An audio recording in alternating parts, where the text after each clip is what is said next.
Yesus Kristus Allah yang kami sembah, Dia Allah yang rela mati, Dia Allah yang rela turun ke dunia, Dia Allah yang rela mengosongkan diri, jiwa dan rohnya untuk dapat bertemu dengan ciptaannya, yaitu manusia. Dan Dia juga rela untuk mati di atas kayu salib juga untuk ciptaannya manusia. Dan pada hari yang ketiga ini Dia juga mau bangkit untuk kami semua, sehingga ketika Dia bangkit ada pengharapan tentang hidup yang kekal. Manusia bisa punya pengharapan karena ada kebangkitan Kristus. Dan Dia ketika Dia bangkit, bahkan Dia naik ke surga, menyediakan tempat bagi kami semua. Oleh karena itu Bapa yang baik, biarlah hari ini Tuhan, kami boleh belajar tentang kebenaran-Mu, bagaimana kebangkitan-Mu ini akan menghasilkan pengharapan bagi kami. Kebangkitan ini akan memberikan pengharapan tentang hidup yang kekal bagi kami, sehingga kami semua boleh lebih mengerti betapa pentingnya arti sebuah kebangkitan di dalam Kristus. Terima kasih Bapa yang baik, urapi hamba-Mu Tuhan dengan pengurapan-Mu yang selalu baru. Urapan Roh Kudus saja yang boleh mengurapi hati, jiwa, roh dan pikiran hamba-Mu, sehingga apapun yang hamba-Mu perkatakan bukan hamba-Mu lagi, melainkan Kristus Yesus yang boleh nampak dan beracara, Roh Kudus-Mu yang beracara dengan heran dan luar biasa. Terima kasih Bapa yang baik, berfirman-Lah. Kami akan duduk diam mendengarkan firman-Mu seperti telinga seorang murid dan hati seorang hamba. Seluruh umat Tuhan yang percaya dan penuh dengan pengharapan, kita katakan bersama-sama amin. Sekali lagi kita katakan bersama-sama amin. Shalom Bapak Ibu Saudara. Selamat Paskah kepada kita semua yang merayakan. Kita semua merayakan Paskah ya. Amin. Sehingga kita semakin mengerti bahwa lewat kebangkitannya kita ini menjadi manusia-manusia yang hidup, manusia-manusia yang punya pengharapan. Karena pengharapan kita bukan dibangun di atas dasar dunia, pengharapan kita bukan dibangun di atas kekayaan, kepandaian dan kepintaran kita, tapi pengharapan kita ini dibangun oleh karena kebangkitan Kristus. Itulah judul khotbah hari ini, pengharapan yang dibangun oleh kebangkitan Kristus. Oleh karena itu mari kita buka 1 Korintus pasal 15 ayat 1 sampai ke 10. Nanti kita sambung di bagian kedua ayat 47 sampai 58. Yang sudah ketemu katakan amin. 1 Korintus pasal 15 ayat yang ke-1 sampai yang ke-10. Sudah ketemu? Yuk kita baca berganti-gantian. Saya undang untuk bangkit berdiri dengan kasih. Kebangkitan Kristus. Dan sekarang saudara-saudara, aku mau mengingatkan kamu kepada Injil yang aku beritakan kepadamu dan yang kamu terima, dan yang di dalamnya kamu teguh berdiri. Ayat yang kedua silakan dibaca. Oleh Injil itu kamu diselamatkan, asal kamu teguh berpegang padanya, seperti yang telah kuberitakan kepadamu, kecuali kalau kamu telah sia-sia saja percaya. Sebab yang sangat penting telah kusampaikan kepadamu, yaitu apa yang telah kuterima sendiri, ialah bahwa Kristus telah mati karena dosa-dosa kita sesuai dengan kitab suci. Ayat yang keempat, bahwa Ia telah diturunkan dan bahwa Ia telah dibangkitkan pada hari yang ketiga sesuai dengan kitab suci. bahwa Ia telah menampakkan diri kepada Kefas dan kemudian kepada ke-12 muridnya. Ayat yang 6, sesudah itu Ia menampakkan diri kepada lebih dari 500 saudara-saudara. Kepada mereka masih hidup sampai sekarang, ataupun beberapa di antaranya telah meninggal. selanjutnya Ia menampakkan diri kepada Yakobus, kemudian kepada semua rasul. Ayat yang ke-8, Dan yang paling akhir dari semuanya, Ia menampakkan diri kepadaku, karena aku adalah yang paling hina dari semua rasul, bahkan tidak layak disebut rasul, sebab aku telah menganiaya jemaat Allah. Ayat yang ke-10, tetapi atas kasih dari Allah, aku adalah sampai menang kepada Satan, dan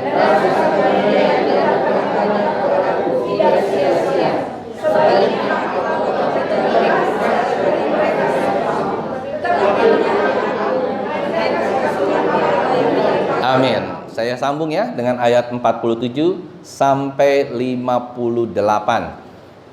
Ayat yang ke-57 saya baca Korintus yang sama. Manusia pertama berasal dari debu tanah dan bersifat jasmani. Manusia kedua berasal dari surga. Ayat yang ke-48.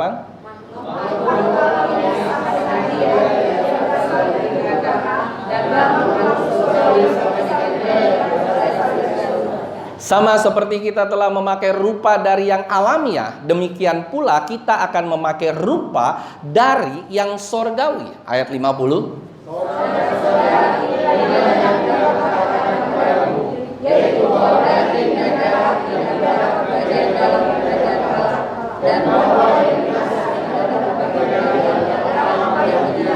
Amin. Sesungguhnya aku menyatakan kepadamu suatu rahasia. Kita tidak akan mati semuanya, tetapi kita semuanya akan diubah. Ayat 52.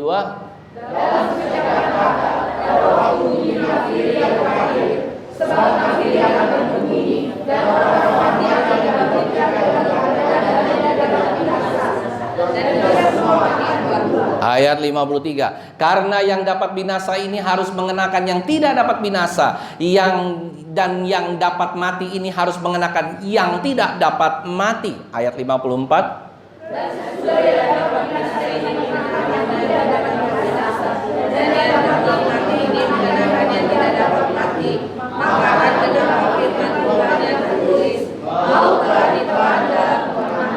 Hai maut, di manakah kemenanganmu? Hai maut, di manakah sengatmu? Ayat 56.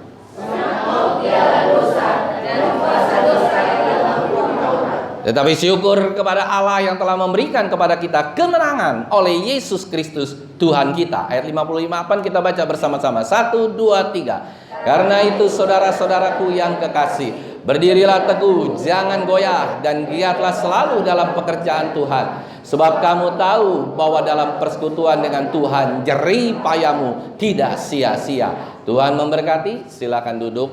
Materi Paskah kali ini adalah kebangkitan dan pengharapan. Pengharapan oleh karena kebangkitan Kristus. Pengharapan itu terjadi karena didasarkan atas kebangkitan Kristus.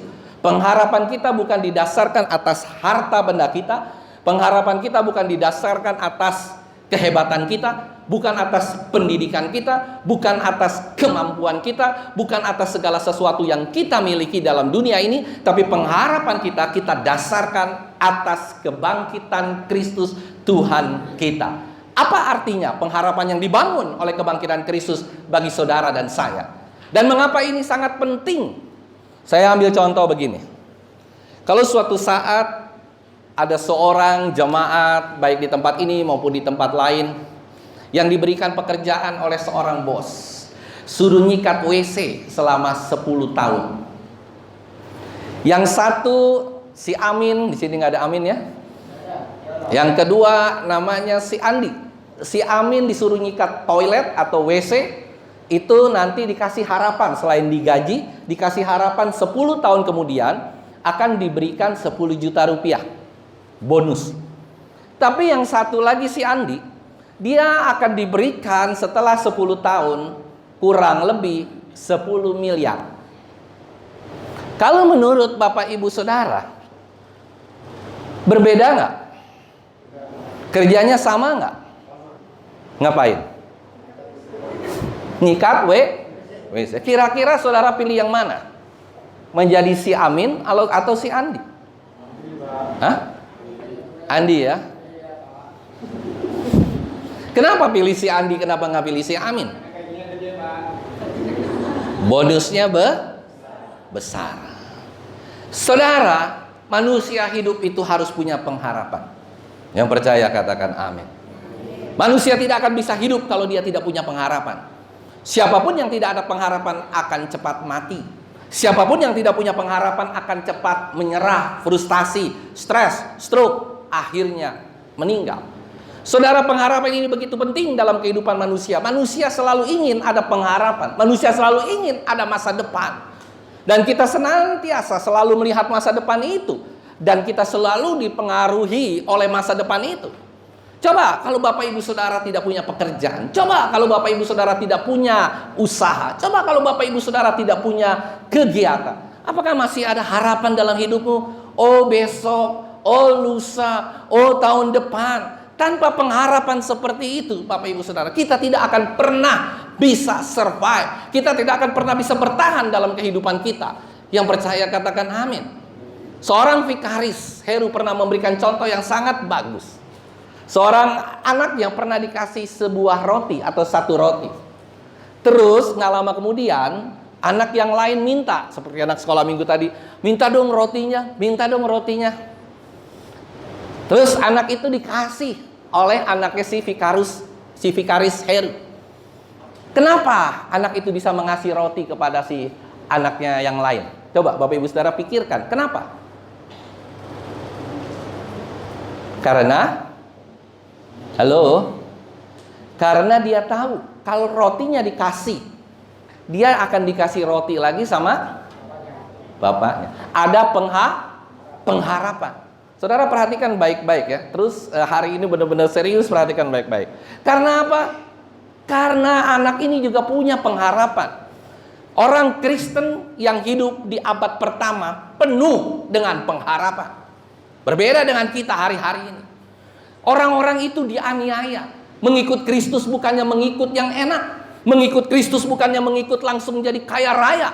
Punya bisnis yang besar, punya hal-hal yang luar biasa. No, mengikut Kristus itu berarti dianiaya. Mengikut Kristus itu berarti menderita. Tapi kenapa setiap murid Kristus, kenapa orang-orang yang mengikut Kristus hari-hari itu penuh dengan pengharapan?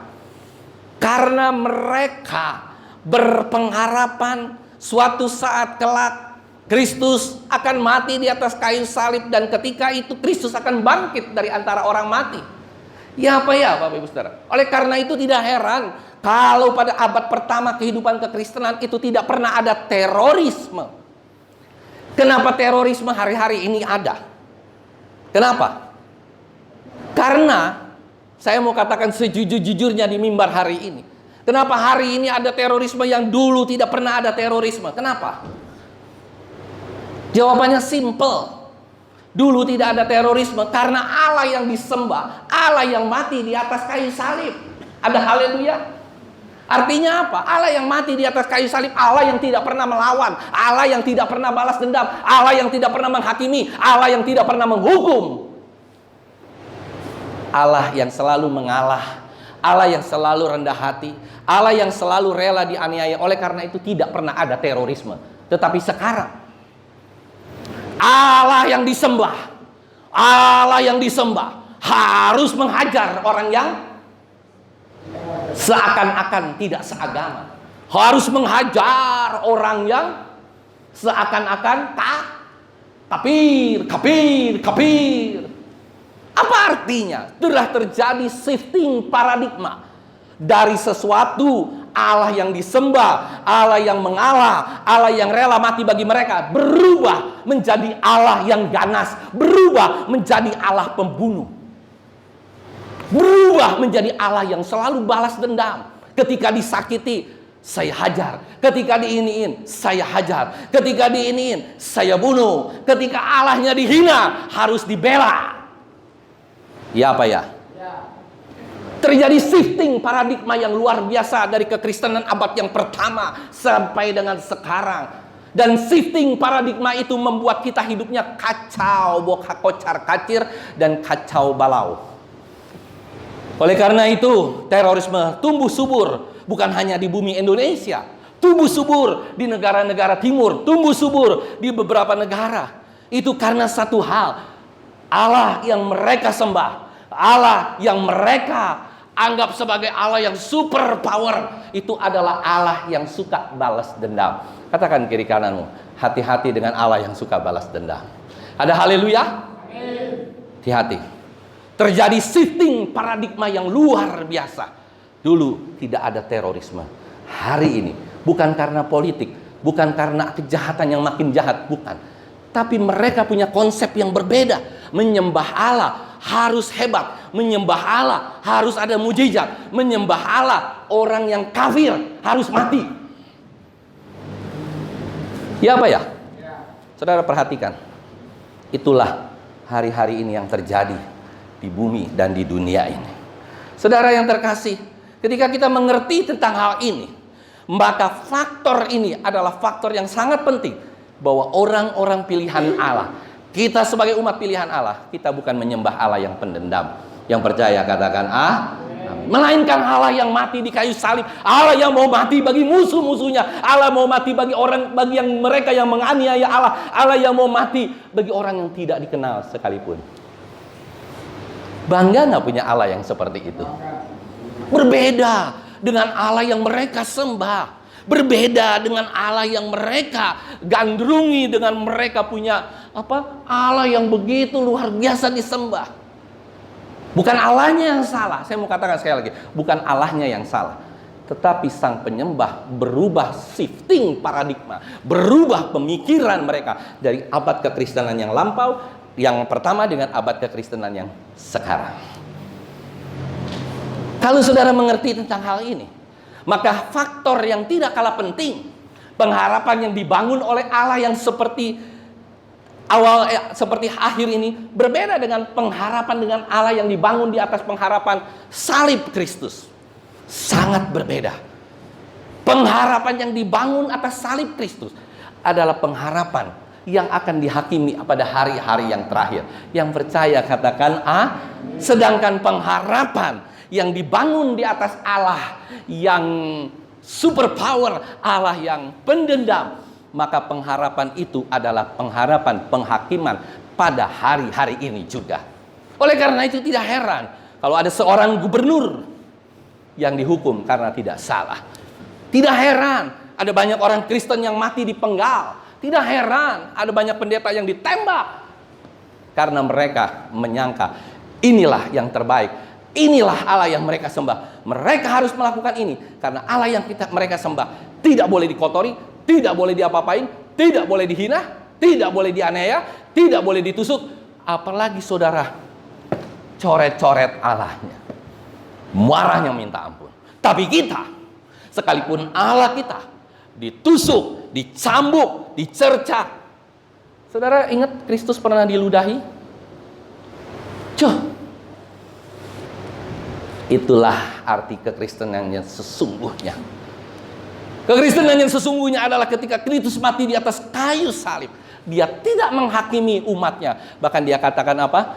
Bapa, ampunilah mereka. Karena mereka tidak tahu apa yang mereka perbuat. Itu Allah yang kita sembah. Dan hakim yang agung itu akan menghakimi pada hari yang terakhir, bukan hari ini. Maka hari ini orang Kristen tidak perlu hakim. Yang percaya katakan amin. Tas kiri kanan mulu. Orang Kristen tidak perlu hakim untuk menghakimi orang lain. Dan mulai hari ini jangan pernah menghakimi siapapun dari antara kita. Yang percaya katakan amin. Sekalipun dia jahat, sekalipun dia seorang penjudi, sekalipun dia seorang penjinah, sekalipun dia seorang yang suka kasar pukul istri, kasar pukul suami, kasar terhadap anak-anak, jangan pernah menghakimi. Karena penghakiman itu adalah haknya Allah, bukan haknya kita sebagai seorang manusia. Orang Kristen tidak perlu ada hakim setiap hari dalam rumahmu. Jangan pernah bilang ini, kamu ngelawan orang tua, nggak lama kemudian kamu akan jatuh naik motor. Kamu melawan orang tua, kamu durhaka, hidupmu akan sengsara seumur hidup. Hati-hati saudara, tidak ada orang Kristen yang tahu akan kebangkitan Kristus. Pengharapannya bukan pengharapan balas dendam. Pengharapannya adalah pengharapan tentang hidup yang kekal. Dan pengharapannya rela mengalah, rela dianiaya, rela rendah hati. Sekalipun saudara tidak salah, saudara bisa datang ke tempat orang itu untuk meminta maaf. Saudara bisa merangkul orang itu. Sekalipun orang itu seperti apa, forget it. Berarti dia tidak lebih, dia sedang, dewa kerohaniannya sedang turun. Dan kita wajib sebagai seorang Kristen, bukan hanya gembala sidang, bukan hanya seorang pendeta, kita wajib untuk merangkul mereka, menarik mereka kembali, supaya mereka ini bisa kembali menurut jalan yang benar. Ada haleluya. Kalau saudara mengetahui hal ini, maka kita perlu mempelajari beberapa pengharapan oleh kebangkitan Kristus.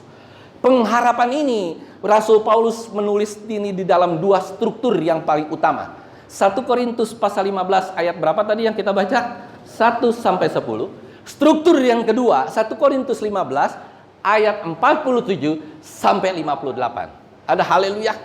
Dua pengharapan ini yang akan kita bahas. Dan apa alasannya? Dan mengapa saudara bisa yakin bahwa Kristus itu bangkit dari antara orang mati? Dan kita akan melihat satu persatu. Saudara yang terkasih, mengapa orang dahulu lebih percaya Kristus Yesus bangkit dari antara orang mati? Coba kenapa? Kita percaya nggak Kristus Yesus itu bangkit dari antara orang mati? Yang benar. Saudara percaya? Yakin? Yakin. Buktinya apa? Orang dahulu, kekristenan zaman dahulu, itu lebih percaya Kristus itu bangkit dari antara orang mati. Kenapa saudara? Karena satu faktor.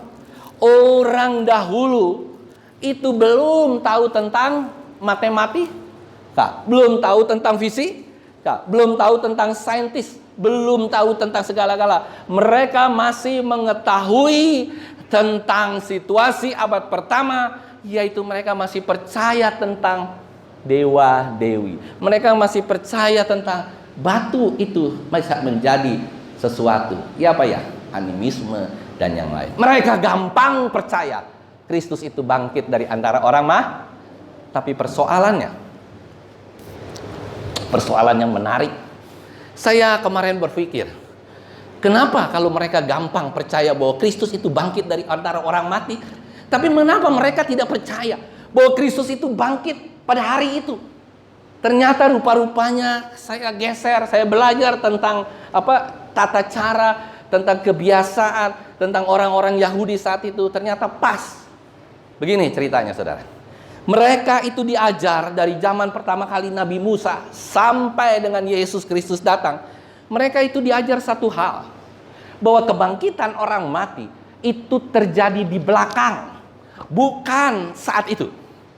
Yang percaya katakan mereka percaya bahwa Yesus Kristus akan bangkit, ya. Tapi Kristus itu akan bangkit bukan hari itu, bukan hari yang ketiga. Bangkitnya nanti akan bersama-sama dengan kita semua.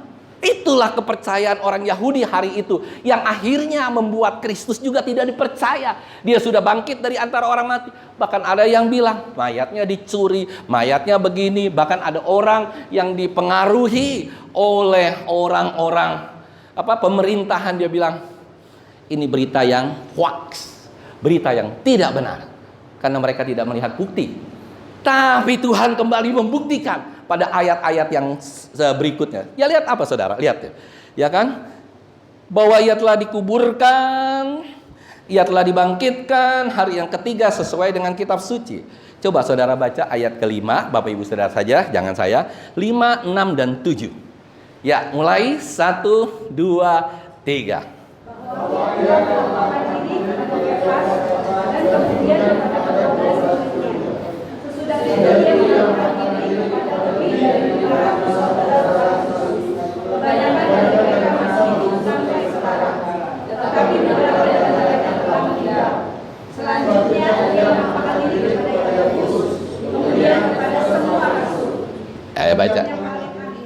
Ayo saya baca ya, kita baca bersama. 1, 2, 3. Dan yang paling akhir dari semuanya itu, ia menampakkan diri juga kepadaku, sama seperti kepada anak yang lahir sebelum waktunya. Selesai. Kristus bangkit bukan hanya dalam mimpi. Kristus bangkit bukan hanya dalam hoaxnya orang, tapi dia memperlihatkan diri kepada siapa? Kefas. Kepada siapa lagi? Murid-muridnya yang lain. Kepada siapa lagi? 500 orang. Dan kalau saudara lihat 500 orang, dia bilang apa saudara? Coba yang 500 orang kita tekuni. Ini membuktikan ini tidak main-main saudara. Injil ini tidak main-main. Alkitab ini tidak main-main saudara. Coba lihat yang 500 orang aja kita fokus. Dan sesudah itu ia menampakkan diri kepada lebih dari 500 saudara sekaligus. Terus apa saudara? Kebanyakan dari mereka masih hidup sampai sekarang. Sekarang bukan hari ini ya. Sekarang saat itu saat kitab ini ditulis saudara. Kalau hari ini ya udah pasti tidak ada. Sampai sekarang. Tetapi beberapa di antaranya telah meninggal. Jadi masih ada yang hidup nggak? Masih banyak yang hidup saat itu.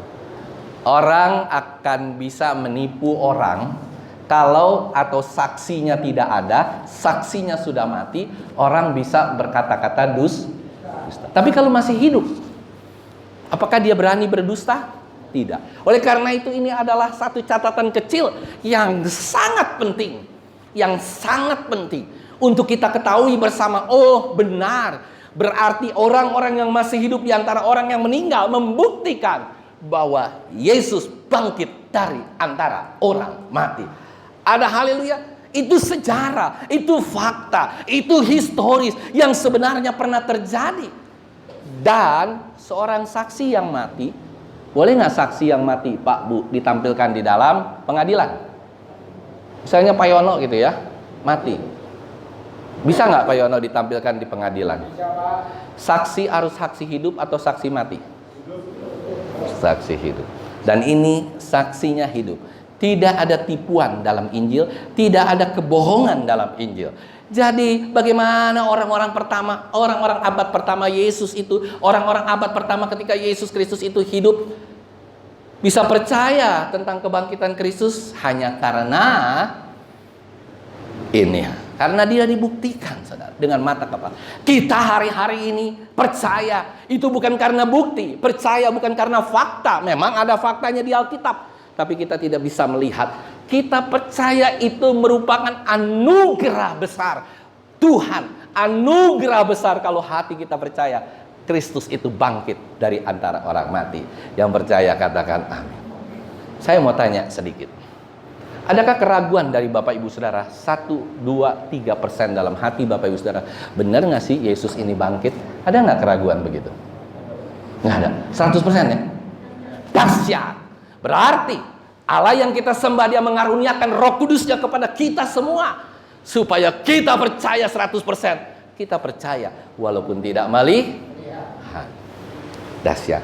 Karena itu saudara, mari setiap hari ketika engkau sudah percaya kepada Tuhan, datanglah kepada Tuhan yang engkau sudah percaya. Datanglah engkau baca Alkitab setiap hari. Datanglah engkau berdoa setiap pagi. Datanglah engkau berdoa setiap malam mengucap syukur. Karena engkau sudah percaya bahwa Kristus itu bangkit dari antara orang mati. Kristus itu mati, tapi sengat maut tidak dapat mengalahkannya. Oleh karena itu, saudara yang terkasih, hari ini kita tahu, maukah kita memiliki Allah yang seperti itu dalam hidup kita? Maukah kita memiliki apa yang mereka sudah punyai pada abad-abad pertama? Maukah saudara dan saya punya pengharapan dalam hidup kita?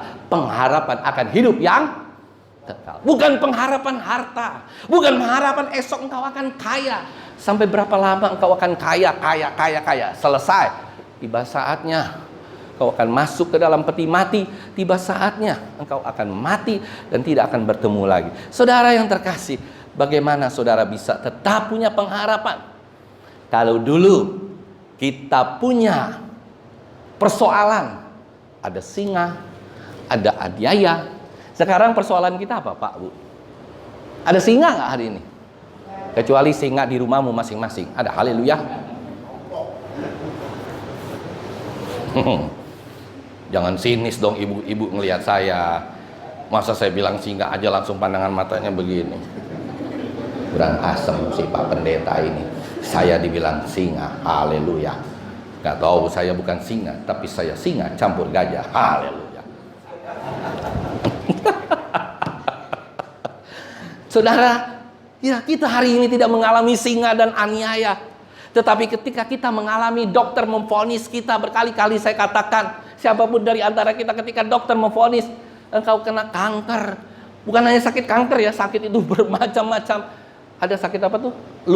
Lupus. Nah ini saudara, kita harus punya pengharapan di dalam Kristus ini. Bukan yang lain-lain. Oh, aku kena kanker, maka engkau harus angkat satu pujian. Haleluya, haleluya. Berani nggak saudara begitu? Atau saudara kuyuk, waduh, sebentar lagi aku akan tinggalkan istriku yang walaupun kayak radio rusak, tapi aku kangen setiap kali aku pulang ke rumah melihat dia yang begitu luar biasa, badannya subur, ya kan? Ya kan, sehat. Kalau ketawa juga luar biasa. Aku kangen pulang, ya kan? Lalu kita capek-capek kerja, ya kan? Capek-capek abis bangun rumah ini. Saudara pasti kebersit atau lagi keluar dari ini. Tiba-tiba kita pulang ke rumah. Oh, masih ada, masih subur dia, masih bisa bercanda. Itu kita kangen. Itu kita akan tinggalkan semua, saudara. Tapi suatu saat kita akan bertemu kembali dengan mereka di awan-awan kemuliaan. Yang percaya katakan amin. Ini yang harus. Iman Kristen itu bukan iman yang unreasonable.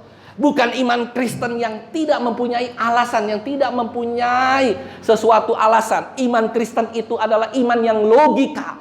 Saudara sering dibilang percaya saja, besok dapat ini, besok dapat ini. Itu bukan iman, saudara. Iman kita taruh dalam pengharapan akan apa? Pengharapan akan hidup yang kekal. Karena Tuhan katakan, carilah dahulu kerajaan Allah dan kebenarannya, maka segala sesuatu akan ditambahkan. Harta dan yang segala yang lainnya, kita sudah buktikan di jemaat gereja di tempat ini. Kalau kita cari kerajaan Allah terlebih dahulu, segala sesuatu akan ditambahkan. Saya senang kalau hari-hari ini jemaat sudah mulai berubah. Yang tadinya datang saja anak-anaknya, sudah datang dengan orang tuanya. Ada haleluya. Satu keluarga yang utuh. Itu yang Tuhan rindukan terjadi. Ketika ada di dalam satu gereja, Tuhan sedang berbicara bukan hanya kepada suami, bukan hanya kepada istri, tetapi Roh Kudus itu sedang berbicara kepada kita dan anak-anak kita satu keluarga, agar kita semua punya pandangan yang benar tentang Kristus.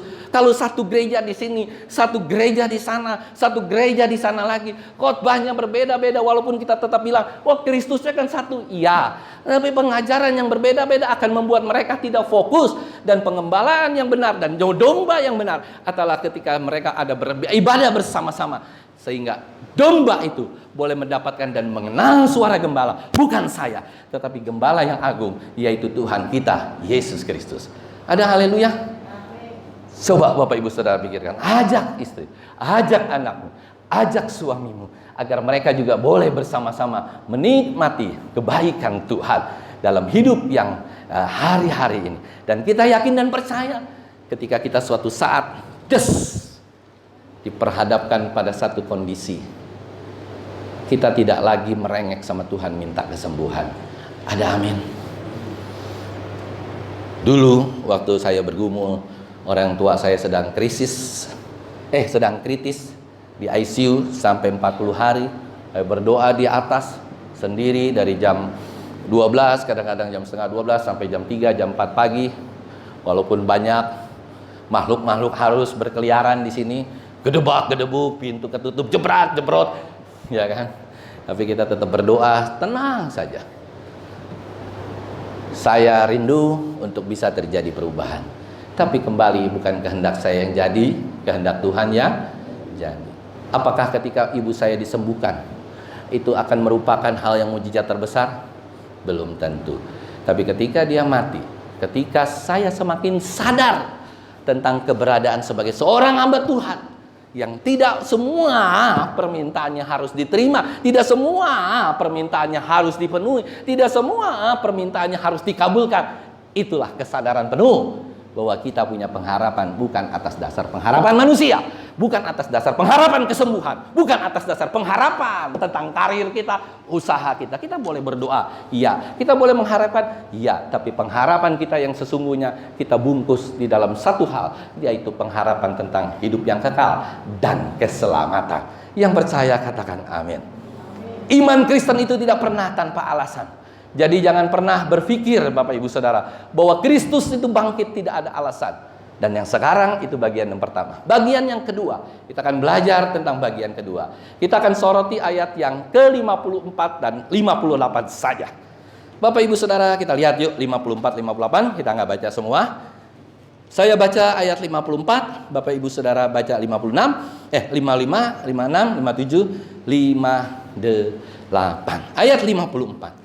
Dan sesudah yang dapat binasa ini mengenakan yang tidak dapat binasa, dan yang dapat mati ini mengenakan yang tidak dapat mati, maka akan genaplah firman Tuhan yang tertulis, maut telah ditelan dalam kemenangan. Ayat yang ke-55, saudara baca.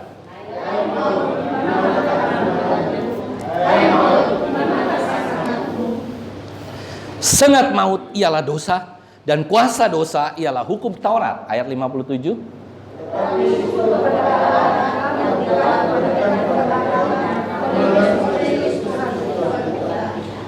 Ayat 58 yuk kita baca bersama-sama. 1, 2, 3. Karena itu saudara-saudaraku yang kekasih, berdirilah teguh, jangan goyah, dan giatlah selalu dalam pekerjaan Tuhan. Sebab kamu tahu bahwa dalam persekutuan dengan Tuhan, jerih payahmu tidak sia-sia.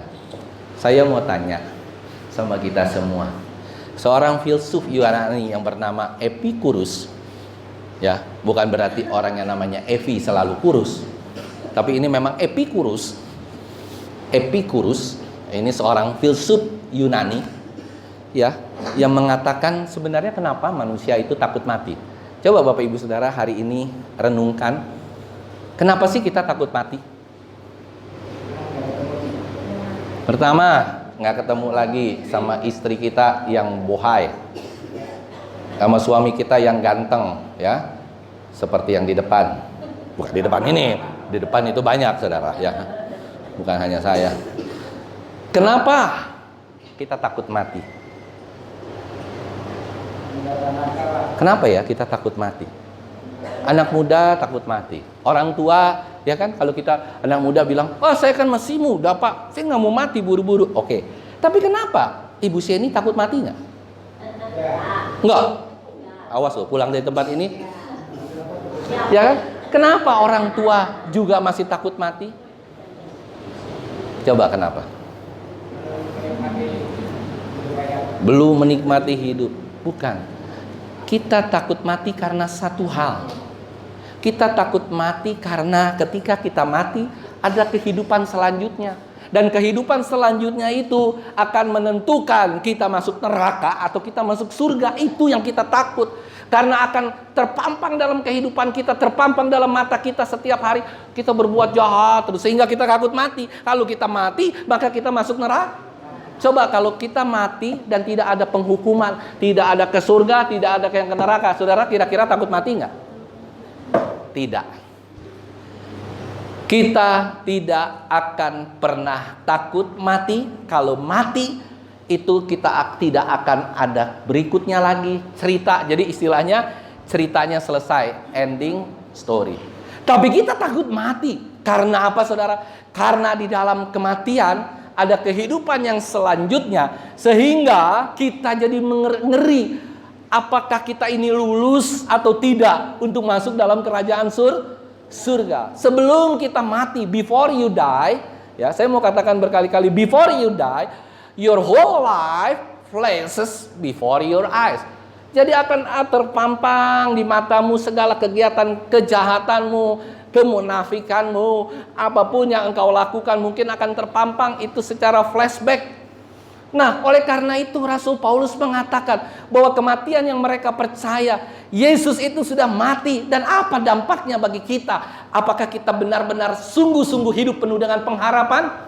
Masih ingat Bapak Ibu Saudara ketika Yesus ada di Taman Getsemani, selesai berdoa dan dia mau ditangkap oleh para pasukan, apa yang dilakukan oleh Thomas? Apa yang dilakukan oleh siapa? Oleh siapa? Petrus. Apa yang dilakukan? Dia potong kuping. Yesus bilang jangan. Dia pasang lagi kupingnya. Terus apa yang dilakukan oleh Yesus? Aku harus tetap minum cawan ini. Artinya apa saudara? Artinya Yesus Kristus itu mengerti bahwa dia itu harus mati. Dia mengerti bahwa tugasnya itu harus mati bagi umat manusia. Dan kenapa ya? Kita tuh seringkali tidak mengerti. Kita cuma mengerti, oke Pak, saya Kristus mati, dosa saya ditebus. Kristus bangkit, kita ikut bangkit. Ya apa ya? Tapi sebenarnya konten utamanya apa? Apa yang menjamin kita ketika Kristus bangkit, kita juga bangkit? Sebenarnya begini saudara. Saudara pernah nggak ada yang pernah masuk penjara di sini? Mungkin ada, mungkin tidak. Tapi pernah nggak saudara berpikir bahwa ketika kita masuk penjara 1 tahun, 10 tahun, ketika kita keluar, kita akan ada satu surat. Ya apa ya? Surat apa itu? Bebas. Ada amin, saudara? Waktu saudara beli bakmi, waktu saudara beli bahan bangunan, waktu saudara makan di mana-mana, waktu saudara beli motor, waktu saudara beli mobil, beli handphone, apa yang saudara terima dari toko handphone? Apa? Kwitansi, bon. Ya apa ya? Ketika saudara keluar dan saudara ditangkap, nggak boleh saudara tunjukin bon. Waktu saudara keluar dari penjara, ya, wah nggak boleh nih, masih kau, masih.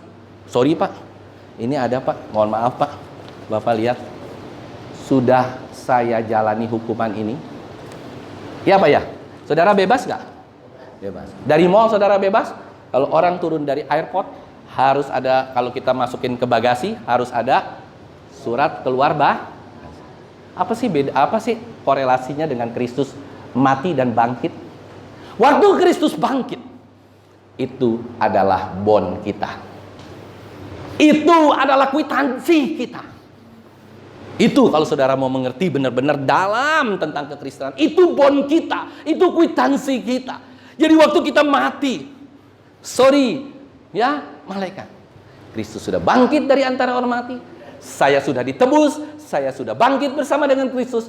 Bon itu engkau pegang dan engkau akan tunjukkan. Tapi jangan sampai salah, ya. Jangan sampai begini, engkau emang punya bon, tapi engkau ambil barang orang lain satu lagi. Haleluya. Masuk lagi kau penjara. Masuk lagi engkau nggak bisa keluar. Jadi ketika engkau serius percaya kepada Tuhan, kau laksanakan bon itu, maka engkau akan dibebaskan. Bon itulah yang membuat kita tahu bahwa kita sudah dibayar lunas oleh siapa? Kristus. Dia sudah membayar lunas kita lewat kebangkitannya. Dia sudah membayar lunas kita lewat kematiannya. Dan kebangkitannya itu adalah satu kwitansi, satu bon. Itulah yang menjadi jaminan buat kita semua. Kenapa kita diselamatkan? Ada haleluya? Adakah bon yang sama terjadi untuk seluruh agama di seluruh dunia? Mohon tanya, permisi tanya. Tidak ada. Bonnya selalu bon, oh ya mudah-mudahan, semoga. Tapi kita punya bon yang pasti. Bonnya apa? Kristus Yesus telah bangkit bagi kita untuk menyelamatkan kita orang. Dia bangkit, maka ada hari esok. Dia bangkit, maka kita menjadi hidup. Dia bangkit, dia keluar dari maut. Seperti minggu lalu, seperti hari Jumat minggu lalu. Hari Jumat minggu ini yang saya katakan, saudara. Apa? Maut telah ditelan dalam kemenangan. Ayat 54 dikatakan apa? Dan sesudah yang dapat binasa ini mengenakan yang tidak dapat binasa, dan yang dapat mati ini mengenakan yang tidak dapat mati, maka akan genaplah firman Tuhan yang tertulis, maut telah ditelan dalam kemenangan. Kemarin sudah saya sampaikan ya. Bagaimana caranya maut kita menelan maut? Kristus menelan maut. Kalau satu dikurangin tidak terhingga, dikurangin seberapapun nilainya, 1 miliar, 1 juta miliar, 1 triliun, 10 triliun, tak terhingga, dikurangin apapun, hasilnya tetap tak terhingga, tak terbatas. Yang kedua, saya bicara soal lampu, sinar, terang. Tapi yang ketiga, saya mau ambil lagi satu contoh tentang daging. Saudara, saya mau tanya, kalau saudara makan daging, kecuali yang nggak makan daging ya, kalau saudara makan ikan, makan ayam, dikunyah nggak? Terus setelah ayam dan ikan itu masuk ke dalam tubuhmu, jadi apa? Jadi apa? Belum jadi daging. Kalau jadi daging, semua orang beratnya bisa 200 kilo. Ya kan? Seperti Deborah, tiap hari makan daging 3 kilo. Berarti dia harus tambah 3 kilo kali 30 hari, 90 kilo. Dengan berat yang sekarang 80 kilo, menjadi 170 kilo. Kalau tiap hari itu kita makan daging, jadi daging. Enggak, dia jadi darah, saudara. Darah dan lemak. Nah, lemak itu yang menggemukkan kita. Seperti Bapak Ibu Saudara. Nah, jadi ketika kita makan, maka daging atau apapun itu akan kita telan, akan masuk ke dalam seluruh organ tubuh kita, dan kita sudah menelan kemenangan. Sudah menelan maut. Ngerti ya? Hari kemarin saya bilang, bagaimana kita merefleksikan bahwa Yesus bisa menelan maut? Kalau Yesus itu adalah tak terbatas, tak terhingga. Dikurangin nilai berapapun, 1 triliun, 1000 triliun, 100.000 triliun, tetap hasilnya tak terhingga. Yesus sanggup menelan maut. Kita juga sanggup menelan maut. Dan yang terakhir yang saya mau katakan, kenapa sebenarnya Rasul Paulus mengatakan sengat? Sengat itu apa sih Bapak Ibu Saudara? Ada yang tahu nggak? Nah, sengat tuh, cep. Kalau digigit ular atau digigit tawon itu sengat. Sut. Sakit nggak saudara? Yang sakit itu hanya sengatnya. Kalau sengatnya itu tidak berpengaruh apa-apa, engkau tidak akan apa-apa. Tapi ketika sengatnya ular kobra, ketika sengatnya ular hijau tuh yang paling beracun, ketika saudara disengat, sakitnya nggak seberapa. Sakitnya tuh di sini. Ya, bukan di mana-mana, di sini sakitnya. Tetapi yang jadi masalah, yang mengalir apanya saudara? Racunnya. Itu yang dibilang sama Tuhan, ini yang bahaya. Sengat itu menghasilkan racun. Racun itu adalah dosa kita. Jadi ketika kita mati di dalam dosa, sengatnya itulah yang harus dipatahkan oleh kuasa darah Yesus, oleh kuasa kebangkitan, oleh kuasa kematian. Dia menelan maut, mengalahkan sengat. Sampai dikatakan sama Rasul Paulus, dikatakan apa? Hai maut, di mana? Netral semua. Oleh karena kebangkitan Tuhan kita Yesus Kristus. Yang percaya katakan amin. Jadi kita tahu bahwa Allah telah mengerjakan bagian terbesarnya. Bukan Dia membuat mujizat yang besar. Dan yang terakhir saya mau katakan, menutup firman Tuhan hari ini. Saudara tahu mujizat terbesar dalam kehidupan Kristus adalah apa? Ketika Dia hidup, Dia menghasilkan mujizat? Ya. Dia bisa membangkitkan orang mati? Ya. Dia bisa menyembuhkan orang lumpuh? Ya. Mencelikan mata buta? Ya. Dia bisa membuat orang kusta menjadi tahir? Ya. Tapi mujizat terbesar bukan justru ketika Dia sehat walafiat. Ketika Dia mati di atas kayu salib. Ketika kita sedang dalam penderitaan kita. Ketika kita sedang, aduh Tuhan, sakit Tuhan, kanker ini sakit Tuhan. Itulah mujizat terbesar yang saudara harus miliki dalam kehidupan saudara. Ada haleluya. Mujizat terbesar Yesus adalah ketika Dia ada di kayu salib, mati di atas kayu salib, Dia bisa menyelamatkan seluruh umat manusia. Dan ketika Dia bangkit, Dia membuktikan bahwa keselamatan itu adalah keselamatan yang nyata, real, bukan keselamatan yang dalam mimpi. Oleh karena itu hari ini kita semakin mengerti arti sebuah Paskah, bahwa ada pengharapan hidup yang kekal oleh karena kebangkitan, bukan karena hal yang lain. Oleh karena itu kita semakin percaya. Jadi kalau saudara hari ini susah, hari ini sedang sakit, hari ini sedang mengalami begitu banyak masalah, justru disitulah ada mujizat pengharapan yang besar, yaitu kekekalan. Yang percaya katakan amin. Tuhan memberkati. Biarlah Paskah kali ini akan membawa kita kepada pengharapan hidup yang kekal dan kebenaran yang sebenar-benarnya, bukan asal kebenaran yang menghasilkan harta, kebenaran yang dicocok-cocokkan dengan hidup berkelimpahan, kebenaran tentang karir, kebenaran tentang yang lain-lain. No. Kebenaran itu hanya untuk hidup yang kekal. Kebenaran itu adalah kebenaran adanya, dan kebenaran itu adalah kebenaran yang mutlak, bukan relatif. Tuhan memberkati. Kita angkat satu pujian, kita katakan bersama-sama sama Tuhan, terima kasih Tuhan buat segala sesuatu yang Tuhan sudah berikan hari ini. Pewahyuan tentang firman Tuhan, kami semakin mengerti bahwa kami sudah mengalahkan maut, kami sudah menelan maut, karena ada kuasa darah Kristus, karena ada kuasa pengampunan, karena ada kematian Kristus, karena ada kebangkitan Kristus. Itulah sesungguhnya yang terjadi dalam hidup kami. Sekalipun kami susah, sekalipun kami menderita hari-hari ini, sekalipun kami nggak punya apa-apa, tapi kami punya Yesus dan kuasa kebangkitannya yang membuat kami punya pengharapan suatu saat kelak kami akan ada di awan-awan kemuliaan di Bapa yang kekal.